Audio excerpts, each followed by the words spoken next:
राज्य सरकार लोकाभिमुखी बजेट जहाँकि ऐतिहासिक बजेट आमर लोकंकर सरकार लोकंकर मुख्यमंत्री माननीय श्रीयुत मोहन चरण माझी महोदय टिकस आदाय करुचंती एवं योजना माध्यम कौ विभाग रे कौ क्षेत्र रे तांको पाखरे तार उपकारी लोकमानक पाखरे ये बजेट जो जुगांतकारी पदक्षेप नियाई लोकमानक पाखरे पहुँचेबा पई आज एटी आयोजित सांबादिक सम्मेलन रे मो सहित उपस्थित अछंती जगतसिंहपुर 3 लाख कोटी टंकार अधिक प्रथम थर पई ये बजेट आकलन करा जायछि। यह संकेत दौची ओडिशा एक बृहत अर्थनीति आड़ को अग्रसर होउछि।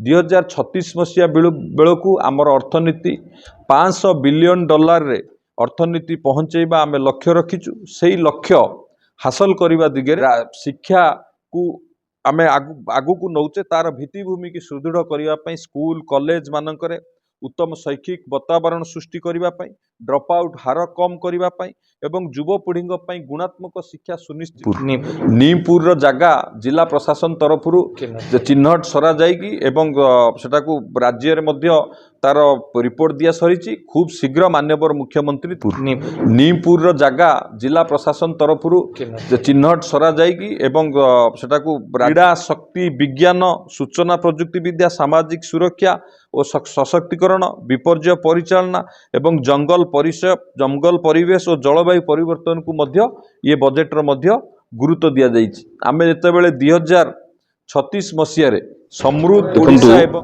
2026-27 आर्थिक वर्षर बजेट पाई माननीय मुख्यमंत्री गत फेब्रुआरी 20 तारिख रे विधानसभा रे एक ऐतिहासिक बजेट उपस्थापना कले। पाखापाखि 3,10,000 कोटी टंकार बजेट रो व्यवस्था करा जाइछि। ये बजेट एक ऐतिहासिक और जुगांतकारी बजेट। ये बजेट ओडिशा इतिहास रे सर्वाधिक बजेट।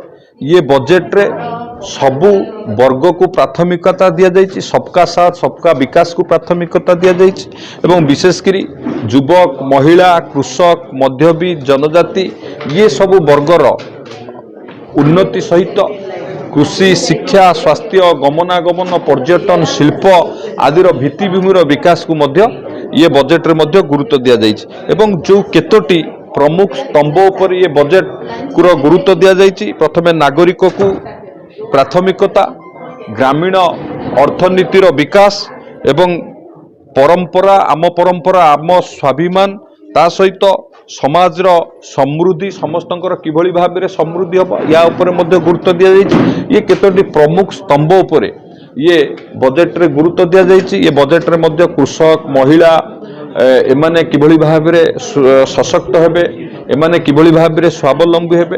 ये बजेट विकसित ओडिशा समृद्ध ओडिशा गठन आमर जो लक्ष्य रही ये बजेट निश्चित भाव में सहायक हम स्वास्थ्यर भित्तिभूमि शिक्षार भित्तिभूमि की सुदृढ़ करने सहित किभली भाव में से क्षेत्र में वैप्लविक परिवर्तन आसिबो एवं विशेषकर शिक्षा क्षेत्र में आपण देखिबे 15टी नुआ